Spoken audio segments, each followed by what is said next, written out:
Wednesday, October 17. Unity among Christians. Question. Read Mark chapter 9, verses 38 to 41, and John 10:16. What does Jesus' response to the Apostle John teach us about exclusivism and quick judgments about who is a true believer of Jesus? First of all, Mark 9, beginning at verse 38. Now John answered him, saying, Teacher, we saw someone who does not follow us casting out demons in your name, and we forbade him because he does not follow us. But Jesus said, Do not forbid him, for no one who works a miracle in my name can soon afterwards speak evil of me. For he who is not against us is on our side. For whoever gives you a cup of water to drink in my name, because you belong to Christ, assuredly I say to you, he will by no means lose his reward. And John 10 and verse 16. And other sheep I have which are not of this fold.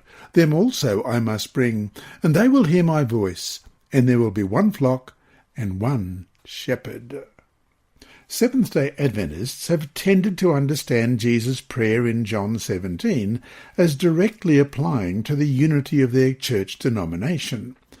We must be united as a church to fulfill our mission to share the three angels' messages to the world. On this point, there is no contention. But what about unity with other Christians? How are we to relate to them in light of what Jesus prayed?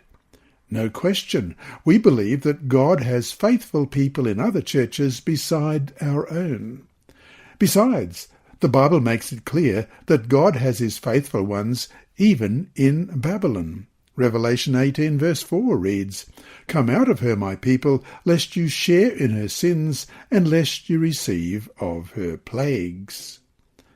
At that time, we know that according to the book of Revelation, there is great apostasy among those who profess the name of Christ, and that in the last days many false Christians will reunite with each other and with the state in order to bring about the persecution graphically depicted in Revelation 13 verse 17.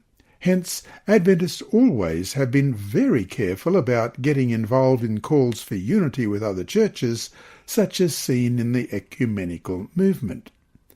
How then should we relate to other denominations? Ellen White wrote the following in regard to the Seventh-day Adventist Church working together with other Christians, at least on this specific issue.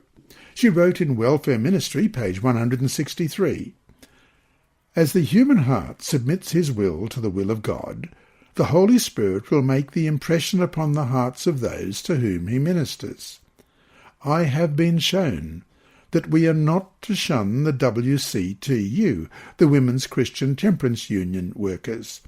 By uniting with them in behalf of total abstinence, we do not change our position regarding the observance of the seventh day, and we can show our appreciation of their position regarding the subject of temperance.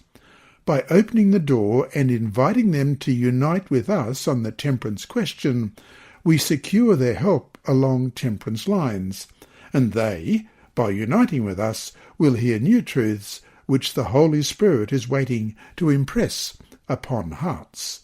End of quote. Though she was dealing with a specific issue at a specific time, she does give principles that we can follow regarding how we relate to other Christians, especially on the question of uniting around a cause. First, we can work with them on common social interests.